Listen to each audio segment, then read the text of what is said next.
A lot of you asked me, how do you make your 370Z shoot flames, or how do you make your car shoot flames in general? So this is how you make your Q50, Q60, G35, G37, 350Z, and 370Z shoot flames correctly and safely. So I'll give you guys some backstory. I bought my car, bone stock, exhaust, everything.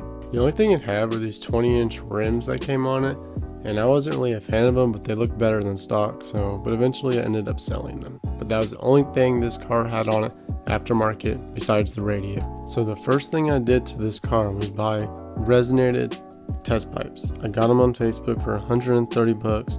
The brand is ISR. They also come with O2 extensions, which will really help out your car when you're shooting fire. Also, if you want to get headers, if you get long tube headers, it will replace your test pipes. So you don't even have to get test pipes if you're going to get long tube headers. If you get shorty headers, then yes, you'll still need to get test pipes.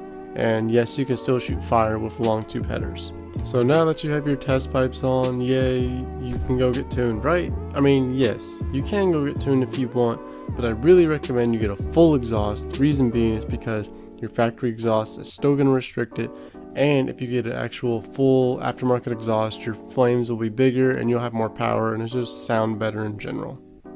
And I actually made the mistake of going to get tuned when all I had was test pipes and intakes.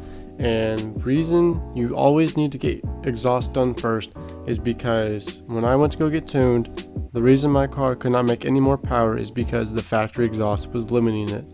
All I had was test pipes, and I had Z1 intakes in, and my car was breathing in enough, but it could not get it out because the factory exhaust. Nearly 323 with 263 torque, so these are actually pretty strong numbers for the mods. I think the new cat back will open it up a lot. I noticed when tuning the car, trying to move the VTC and stuff, it's pretty obvious that the exhaust becomes a restriction, because when you try to move the VTC past a certain point, it actually starts losing power because it's not scavenging enough. So power dropped to 319 when I went a little overboard with the VTC movement, and you see peak power fell a little bit too. So we just put it right back where I had originally had it, and the power picked back up.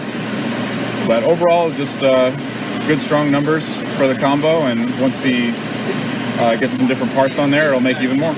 Now you may be wondering, how does my car shoot fire? Well, it's kind of up to how your tuner does it, but basically when you're above 4,000 RPM, if you're on your flame map, you just give the car just a little bit of gas, like as if you're about to race someone. You keep your foot over the gas pedal, barely touching it, and it will send fuel through the exhaust, and that will create the backfire and the fire itself. If you guys have any questions, feel free to leave them in the comments below, or you can always directly message me on Instagram at IssaSlowZ.